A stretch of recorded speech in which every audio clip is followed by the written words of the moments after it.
বিধান কেন মানবে? অকরনা ফি বুয়ুতিকুন্না ওয়ালা তাবাররুজনা তাবাররুজাল জাহিলিয়াতিল উলা। আল্লাহ বলল নারীরা যেন বেশি বেশি ঘরে থাকে, জাহিলি যুগের মতন যেন তারা বেপরদা হয়ে না ঘুরে, সে আয়াতের মানার দরকার থাকে। সামনে টাকা আছে, তার বিবিটা পর্দা চলে, তার মেয়েটা টাইট ফিটিং পোশাক পইরা দামি গাড়ির থেকে নামে সানগ্লাস লাগায় রাখে, ঠিক কিনা?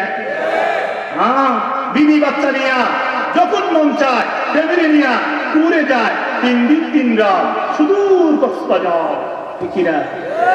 হ্যাঁ, যাওয়ার পথে রাস্তার মধ্যে সবচেয়ে দামি রেস্টুরেন্ট হোটেলের মধ্যে নামে, বাবা নামে, মেয়ে নামে, ছেলে নামে, হ্যাঁ, সবার গায়ের মধ্যে ইউরোপ কান্ট্রির কাপের বেঈমানদের পোশাক, সবাই একেবারে মনে হয় যেন একদম অনেক বড়, মানে অনেক পয়সাওয়ালা, অনেক অহংকারী একটা ভাব নিয়ে নাইমা হোটেলে বৈশা পায়ের উপর পাও দিয়া অর্ডার দেয়, যা খেতে চায় আমার পরিবারকে দিয়ে। কথা বলে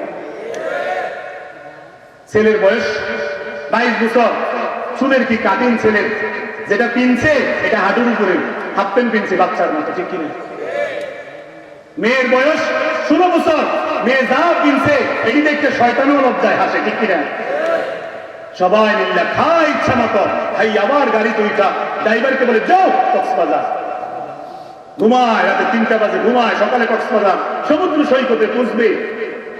ওই যে ভোর 6টার সময় ফজরের নামাজ পড়তে হবে, একবারও ড্রাইভারকে বলে না ফজরের সময় গাড়িটা থামাইও, নামাজ পড়বো, তার নামাজের দরকার কি? তার তো টাকা আছে, ঠিক কিনা বলে? এই জন্য আল্লাহ আপনাকে চাইলেই দেয়, আপনি দিলে আপনিও বেহাইয়া হয়ে যাবেন, দুনিয়াদার হয়ে যাবেন, আল্লাহকে ভুলে যাবেন, আখিরাত ভুলে যাবেন, পরকাল ভুলে যাবেন। এই জন্য আল্লাহ চাইলেই বান্দাকে সব দেয়, কিন্তু প্রতিটা দোয়া আল্লাহ পর্যন্ত চলে যায়, আল্লাহর কাছে কবুল হয়ে যায়। আল্লাহ বান্দাকে সাথে সাথে দেয় না, দোয়ার বিনিময়ে আল্লাহ তাআলা বান্দার সামনে থেকে একটা মুসিবত কাটায় দেয়, বলেন সুবহানাল্লাহ। অথবা এটাকে আল্লাহ তাআলা রেখে দেয়, এর বিনিময়ে আল্লাহ তাআলা বান্দাকে জান্নাত দিয়ে দেয়, কবর সুন্দর করে দেয়, কিয়ামতের মাঠে হিসাব সহজ করে দেয়, হিসাবান ইয়াসীরা, জান্নাতে পর্যন্ত পৌঁছে দেয়। এই জন্য যা চাইছেন পান নাই, এর জন্য মন খারাপ করার দরকার নাই। আপনার সুন্দর একটা বাড়ি হয় নাই, কিন্তু এটা দোয়াটা কবুল হইল না, আপনি আবার দোয়া করছেন, ছেলেটাকে মাদ্রাসায় পাঠাইছিলেন, নামাজি মানুষ আপনি, দোয়া করছেন আল্লাহ আমার ছেলেকে আপনি হাফেজে কোরআন বানাইয়েন, ছেলেটা হাফেজ হয়ে যায়, ওইটা তো কবুল হয়, কি বলে? ওইটার মধ্যে আপনার কল্যাণ।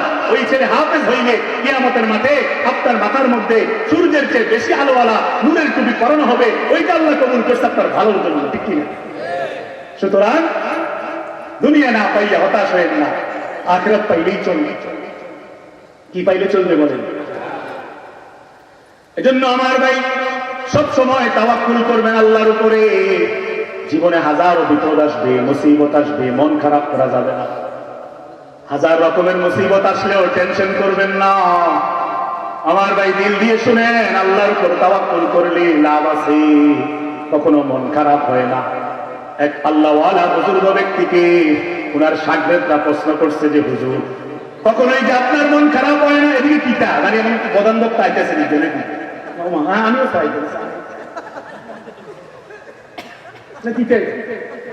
চাইতেছি ওয়াজ করি আমি,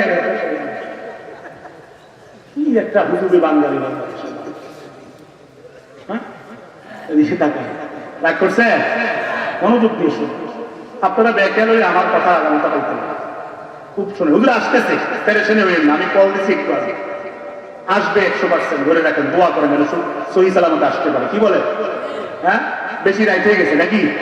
হ্যাঁ, বান্ধবী যদি বলে বিকাল 5টায় দেখা হবে, হ্যাঁ, দুপুর 2টায় খাড়ায় থাকে, কথা বলেন, হুজুরের মহব্বত করেন, হুজুরের জন্য 10 মিনিট 20 মিনিট 1 ঘন্টা বসে থাকা যাবে না?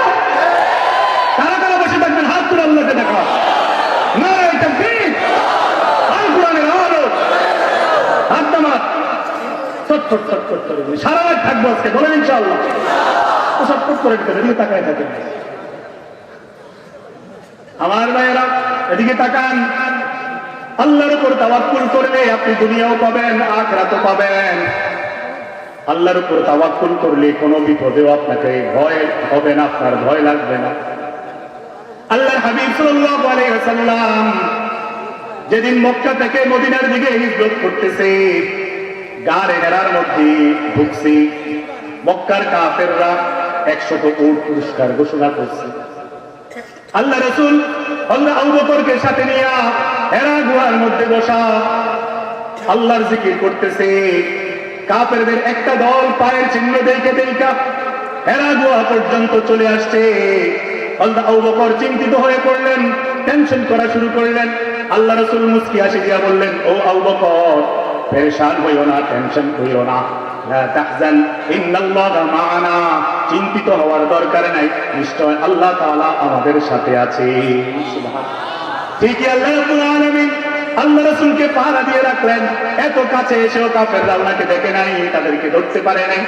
কবুতরে ডিম পারছে, মাকড়সা জাল লাগায় দিছে, মনে হয় যেন এখানে কেউ না। সুবহানাল্লাহ।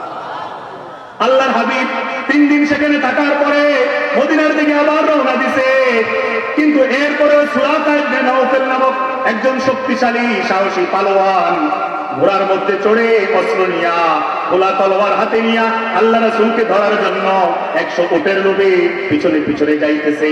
হযরত আবু বকর আবার চিন্তিত হয়ে গেল। যখন ঘোড়া কাছাকাছি আসলো, রাসূল বললেন, মন খারাপ করার দরকার নাই আবু বকর, আল্লাহ তাআলা আমাদের সাথে আছে, আল্লাহ আমাদেরকে হেফাজত করবে। ঠিকই আমার ভাইয়েরা, রাসূল আমার আল্লাহর উপর তাওয়াক্কুল করার কারণে সুরাকা ইবনে নাওফল যখন আল্লাহ রাসূলকে ধরে ফেলবে, ঠিক সেই মুহূর্তে জমিন ভাগ হয়ে গেছে। সুরাকা ইবনে নাওফলের ঘোড়া সহ এবং সেই লোকটা সহ মাটির নিচে আটকে গেছে। সেখান থেকে ধোঁয়া বের হওয়া শুরু হয়ে গেছে। আল্লাহ রাসূল দাঁড়িয়ে গেলেন। আবু বকর রাদিয়াল্লাহু তাআলা আনহু বললেন, ইয়া রাসূলুল্লাহ, আপনি দাঁড়ালেন কেন? সে বিপদে পড়ছে, পড়ে থাক, আমরা চলে যাই।